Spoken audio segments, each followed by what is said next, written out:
Hello बच्चों, आज हम कक्षा 9वीं के सामाजिक विज्ञान की त्रैमासिक परीक्षा की तैयारी कर रहे हैं। तो त्रैमासिक परीक्षा के लिए आज हम भारत और समकालीन विश्व 1 जो कि इतिहास की पाठ्य पुस्तक है, इसकी तैयारी करेंगे। त्रैमासिक परीक्षा की इसके महत्वपूर्ण प्रश्नों को आज हम देखेंगे और इसके साथ ही इसके ऑब्जेक्टिव क्वेश्चन, इसमें से कौन कौन से ऑब्जेक्टिव आ सकते हैं वो भी महत्वपूर्ण ऑब्जेक्टिव हल सहित आज हम करेंगे। तो इसके पहले हम सामाजिक विज्ञान में हमने भूगोल की पुस्तक का भूगोल में से जो महत्वपूर्ण प्रश्न थे वह देख लिए थे कि भूगोल में से त्रैमासिक परीक्षा में कौन कौन से पार्ट आएंगे, उनमें से कौन कौन से महत्वपूर्ण है, और उसके साथ ही हमने ऑब्जेक्टिव क्वेश्चन भी भूगोल के कर लिए थे। आज हम इतिहास के करेंगे। तो सबसे पहले देख लेते हैं कि इतिहास में कौन कौन से पार्ट त्रैमासिक परीक्षा में आएंगे। तो इतिहास में त्रैमासिक परीक्षा में 2 अध्याय आएंगे, अध्याय 1 और अध्याय 2। तो अध्याय 1 है फ्रांसीसी क्रांति और अध्याय 2 है यूरोप में समाजवाद एवं रूसी क्रांति। तो ये दोनों अध्याय आपके त्रैमासिक एग्जाम में आएंगे, 2 अध्याय आएंगे। तो इनके इम्पोर्टेंट क्वेश्चन अब हम देखेंगे। अध्याय 1 के महत्वपूर्ण प्रश्न है, लुई 16वें के समय फ्रांस की आर्थिक स्थिति कैसी थी। लुई 16वें के समय फ्रांस की आर्थिक स्थिति कैसी थी। तो इसका उत्तर होगा लुई 16वें के समय फ्रांस की आर्थिक स्थिति दयनीय थी, जिसके लिए सरकार की फिजूल खर्ची, राजा का सरकारी व्यय पर विलासितापूर्ण जीवन एवं राज्य की कर व्यवस्था जिम्मेदार थी। ठीक है, जिम्मेदार थी।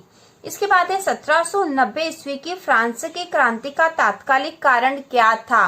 तो फ्रांस की क्रांति 1790 में हुई थी और उसका तात्कालिक कारण क्या था। तो इसका उत्तर होगा स्टेटस जनरल मतलब प्रतिनिधि सभा का अधिवेशन तथा टेनिस कोर्ट की शपथ। तो यह मुख्य उस समय तात्कालिक कारण था। 1790 की फ्रांस की क्रांति का तात्कालिक कारण था स्टेटस जनरल, प्रतिनिधि सभा का अधिवेशन और टेनिस कोर्ट की शपथ। इसके बाद है अगला जो महत्वपूर्ण प्रश्न है, जैकोबिन क्लब के सदस्य कौन थे। जैकोबिन क्लब के सदस्य कौन थे। तो इसका उत्तर होगा जैकोबिन क्लब के सदस्य मुख्यतः छोटे दुकानदार तथा कारीगर, जैसे जूता चप्पल बनाने वाले, पेस्ट्री बनाने वाले, घड़ी साज, छपाई करने वाले और नौकर व दिहाड़ी मजदूर आदि थे, जो समाज के कम समृद्ध हिस्से में आते थे। तो ये तीनों अति लघु उत्तरीय प्रश्न है जो कि बहुत महत्वपूर्ण है। इसके बाद अगला महत्वपूर्ण प्रश्न है, फ्रांसीसी समाज की महिलाओं का जीवन कैसा था। फ्रांसीसी समाज की महिलाओं का जीवन कैसा था। तो इसका उत्तर होगा फ्रांसीसी समाज में अहम परिवर्तन लाने वाली गतिविधियों में महिलाओं का योगदान महत्वपूर्ण था। उन्होंने अपने हितों की हिमायत करने फ्रांस के विभिन्न शहरों में लगभग 60 राजनीतिक क्लब शुरू किए थे। उनमें the society of revolutionary and Republican women सबसे मशहूर क्लब था।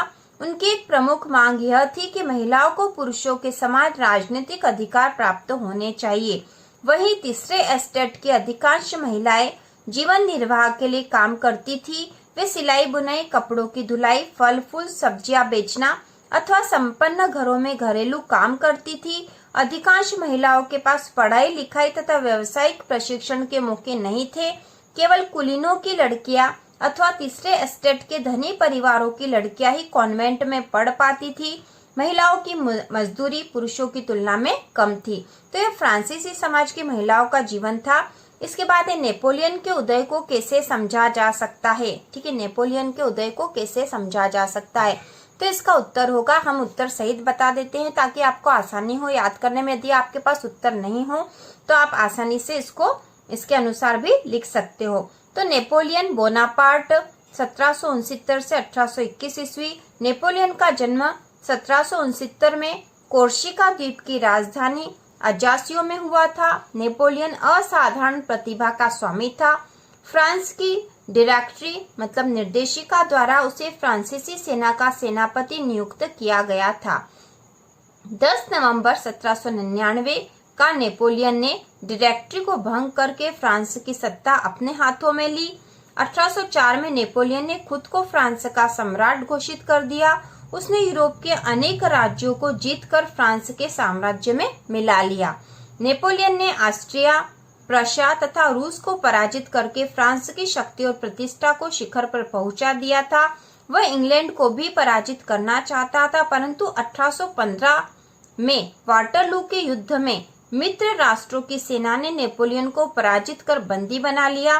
सन 1821 ईस्वी में सेंट हेलेना द्वीप पर बंदी जीवन काल में ही उसकी मृत्यु हो गई। तो यह नेपोलियन के उदय को किससे समझा जा सकता था? इसका उत्तर था। इसके बाद एक महत्वपूर्ण प्रश्न है, ठीक है, वेरी आईएमपी। फ्रांस में दास प्रथा का उन्मूलन कैसे हुआ, समझाइए। ठीक है, फ्रांस में दास प्रथा का उन्मूलन कैसे हुआ, समझाइए। तो इसका उत्तर होगा फ्रांसीसी उपनिवेशों में दास प्रथा का उन्मूलन जैकोबिन शासन के क्रांतिकारी विचारों में से एक था। 18वीं सदी में फ्रांस में दास प्रथा मुक्ति हेतु नेशनल असेंबली में लंबी बहस हुई, परंतु दास व्यापार पर निर्भर व्यापारियों के विरोध के भय से नेशनल असेंबली में कोई कानून पारित नहीं किया गया। 1794 ईस्वी के कन्वेंशन ने फ्रांसीसी उपनिवेशों में सभी दासों की मुक्ति का कानून पारित कर दिया, परंतु यह कानून ज्यादा दिन लागू नहीं रह पाया। 10 वर्ष पश्चात नेपोलियन ने दास प्रथा पुनः शुरू कर दी। बागान मालिकों को अफ्रीकी निग्रो लोगों को गुलाम बनाने की स्वतंत्रता मिल गई। अंततः फ्रांसीसी उपनिवेशों से अंतिम रूप से दास प्रथा का उन्मूलन 1848 ईस्वी में किया गया। तो इम्पोर्टेंट क्वेश्चन था। इसके बाद दीर्घ उत्तरीय प्रश्न भी इस पाठ से आ सकते हैं। तो दीर्घ उत्तरी में महत्वपूर्ण है, 18वीं सदी में फ्रांसीसी समाज के तीनों स्टेट्स के बारे में लिखिए। यह महत्वपूर्ण प्रश्न है। ठीक है, इसके बाद अगला जो महत्वपूर्ण है, इसमें जो दीर्घ में आ सकता है वह है फ्रांस में क्रांति की शुरुआत किन परिस्थितियों में हुई। तो ये दो प्रश्न जो है दीर्घ उत्तरी के लिए महत्वपूर्ण है, आपको याद कर लेने चाहिए। यदि आपके पास इतिहास के प्रश्नोत्तर नहीं है तो चैनल के प्लेलिस्ट पर सामाजिक विज्ञान की जो प्लेलिस्ट है कक्षा 9वीं की, उसमें सारे विषय के प्रश्नोत्तर उपलब्ध है सामाजिक विज्ञान के, उसमें आप जाकर देख सकते हो। ठीक है, तो यहाँ पे दो प्रश्न महत्वपूर्ण है। इसके बाद यहाँ पे एक और प्रश्न बनता है यहाँ पर जो आपके दीर्घ उत्तरी में आ सकता है, फ्रांसीसी क्रांति के परिणाम लिखिए। फ्रांसीसी क्रांति के परिणाम, ठीक है, यह महत्वपूर्ण प्रश्न है। तो अब हम देखेंगे अगले अध्याय के महत्वपूर्ण प्रश्न, मतलब अध्याय 2 के। अब हम इतिहास के अध्याय 2 के हम सबसे पहले ऑब्जेक्टिव क्वेश्चन करेंगे, क्योंकि इस अध्याय में से ऑब्जेक्टिव क्वेश्चन आने की पूरी संभावना है और आते ही हैं। तो सही विकल्प चुनकर लिखिए। तो इसमें पहला है कार्ल मार्क्स द्वारा लिखी गई पुस्तक है। कार्ल मार्क्स द्वारा लिखी गई पुस्तक है, तो इसका उत्तर होगा दास कैपिटल। कार्ल मार्क्स द्वारा लिखी गई पुस्तक है दास कैपिटल।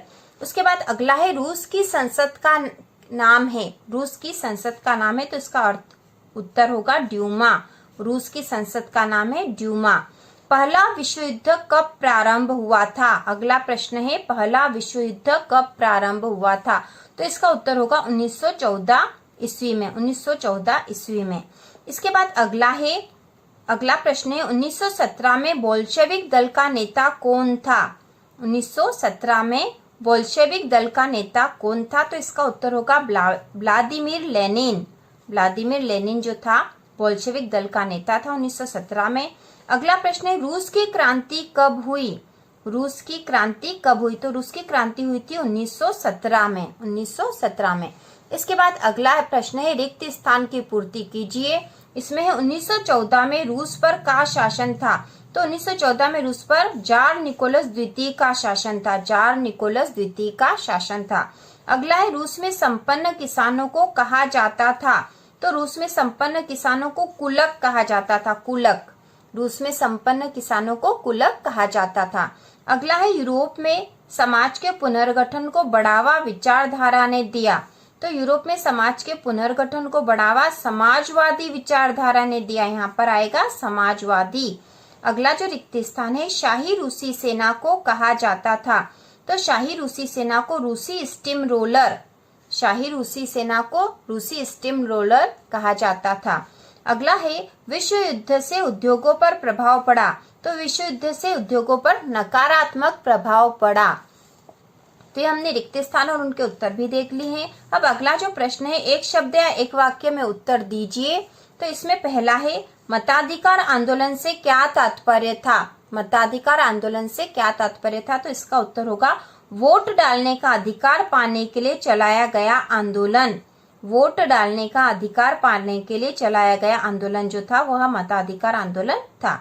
अगला है 1905 की रूस की क्रांति की शुरुआत किस घटना से हुई? 1905 की रूस की क्रांति की शुरुआत किस घटना से हुई? तो इसका उत्तर होगा खूनी रविवार से। खूनी रविवार से। इसके बाद अगला प्रश्न है कॉमिटर्न शब्द से क्या तात्पर्य है। कॉमिटर्न, तो इसका उत्तर होगा कम्युनिस्ट पार्टियों की अंतर्राष्ट्रीय संस्था। कॉमिटर्न शब्द था कम्युनिस्ट पार्टियों की अंतर्राष्ट्रीय संस्था। अगला है Russian social democratic workers party की स्थापना किस सन में हुई। Russian social democratic workers party की स्थापना किस सन में हुई, तो इसका उत्तर होगा 1898 में, 1898 ईस्वी में। इसके बाद अगला है 1918 में बोल्शेविकों ने ब्रेस्ट लिटोव्स्क में किससे संधि की, तो इसका उत्तर होगा जर्मनी से। अब अगला प्रश्न है सत्य और असत्य में उत्तर दीजिए। अक्टूबर 1917 की क्रांति का संबंध रूस से है, तो यह सत्य है। ठीक है, अक्टूबर 1917 की क्रांति का संबंध रूस से है। इसके बाद अगला है अप्रैल थीसिस नामक सिद्धांत लेनिन की देन है, तो यह सत्य है। अगला प्रश्न है जो निजी संपत्ति या पूंजीपतियों का समर्थन करते हैं वो समाजवादी कहलाते हैं, तो यह असत्य है क्योंकि वो तो पूंजीवादी कहलाते हैं, तो यह असत्य है। 1917 ईस्वी के पूर्व रूस पर जार निकोलस द्वितीय का शासन था, तो यह सत्य है। 1917 के पूर्व रूस पर जार निकोलस द्वितीय का शासन था, यह सत्य है। इसके बाद अगला है 1917 ईस्वी की रूसी क्रांति का तात्कालिक कारण प्रथम विश्व युद्ध में रूस की पराजय था, तो यह भी सत्य है। इसके बाद है पेरिस कम्यून की स्थापना सन 1817 में हुई, तो यह भी सत्य है। ठीक है, अब यहाँ पे जोड़ी मिलाने का है। ठीक है, जोड़ी मिलानी है, तो यहाँ पर जो खंड अ है और खंड ब है, तो खंड अ में दे रखा रूसी संसद, रूसी क्रांति का आरंभ, बोल्शेविक दल का नेता, जार की महारानी का सलाहकार सन्यासी और रूस का शासक। और खंड ब में है पेट्रोग्राद, रासपुतिन, ड्यूमा, लेनिन, जार निकोलस द्वितीय। तो रूसी संसद जो है वह थी ड्यूमा, रूसी संसद है ड्यूमा। उसके बाद है रूसी क्रांति का आरंभ पेट्रोग्राद। तीसरा जो है बोल्शेविक दल का नेता, तो बोल्शेविक दल का नेता लेनिन था। और जार की महारानी का सलाहकार सन्यासी, तो वह था रासपुतिन। और रूस का शासक था जार निकोलस द्वितीय। इसके बाद अध्याय 2 के कुछ और महत्वपूर्ण प्रश्न है जो कि 2, 3 या 4 नंबर में आ सकते हैं। तो वह है कुलक शब्द को परिभाषित कीजिए। कुलक शब्द को परिभाषित कीजिए। तो कुलक संपन्न किसानों को कहा जाता था रूस में, तो कुलक रूस में संपन्न किसानों को कुलक कहा जाता था। 1927-28 के आसपास रूस के शहरों में अनाज का भारी संकट पैदा हो गया था। स्टालिन का विश्वास था कि कुलक वर्ग अनाज इकट्ठा कर रहा है और यह वर्ग गरीब किसानों का शत्रु है। अतः 1928 में स्टालिन की पार्टी के सदस्यों ने कुलकों के ठिकानों पर छापे मारे एवं जबरन अनाज खरीदा। जब इसके बाद भी अनाज की कमी बनी रही तो स्टालिन ने कुलकों का सफाया करने के उद्देश्य से खेतों के सामूहिकीकरण करने का फैसला किया और सरकार द्वारा नियंत्रित बड़े खेतों की स्थापना की गई। तो एक महत्वपूर्ण प्रश्न है, कुलक शब्द को परिभाषित कीजिए। इसके बाद है रूसी क्रांति से प्रेरित होने वाले भारतीयों के बारे में लिखिए। यह भी महत्वपूर्ण प्रश्न है और इसका उत्तर होगा रूसी क्रांति से प्रेरित होने वालों में बहुत सारे भारतीय भी थे। कई भारतीयों ने रूस के कम्युनिस्ट विश्वविद्यालय में शिक्षा प्राप्त की। कई महत्वपूर्ण भारतीय राजनयिक एवं सांस्कृतिक व्यक्तियों जैसे जवाहरलाल नेहरू, रविन्द्रनाथ टैगोर आदि ने सोवियत प्रयोग में दिलचस्पी ली और वहां का दौरा किया। उन्होंने सोवियत समाजवाद के बारे में लिखा भी। ठीक है, तो इस प्रकार यहाँ पर आप लिख सकते हो। इसके बाद अगला जो महत्वपूर्ण प्रश्न है 1900 से 1930 के बीच महिला कामगार की स्थिति का संक्षिप्त टिप्पणी लिखिए। तो यह आपको टिप्पणी लिखनी है। महिला मजदूरों ने रूस के भविष्य निर्माण में महत्वपूर्ण भूमिका निभाई। महिला कामगार सन 1914 तक कुल कारखाना शक्ति का 31% भाग बन चुकी थी, किंतु उन्हें पुरुषों की अपेक्षा कम मजदूरी दी जाती थी। महिला कामगारों को कारखानों में काम के अतिरिक्त परिवार एवं बच्चों की देखभाल भी करनी पड़ती थी। वे देश के सभी मामलों में सक्रिय थी। तो इस प्रकार यहाँ तक भी आप लिख दोगे। यदि 2 नंबर का आता है तो ठीक है। इसके बाद है अगला जो दीर्घ उत्तरी में जो क्वेश्चन इस पाठ में से आ सकता है वह है 1917 ईस्वी में जार का शासन क्यों खत्म हो गया। यह दीर्घ उत्तरी में आ सकता है। और रूस के सामाजिक, आर्थिक एवं राजनीतिक हालात 1905 से पहले कैसे थे, यह दीर्घोत्तरी का ये 2 प्रश्न अधिक महत्वपूर्ण है। और इसके बाद एक और आप ये पढ़ सकते हो कि बोल्शेविकों ने अक्टूबर क्रांति के फौरन बाद कौन कौन से परिवर्तन किए। तो ये 3 प्रश्न दीर्घोत्तरी के लिए महत्वपूर्ण है।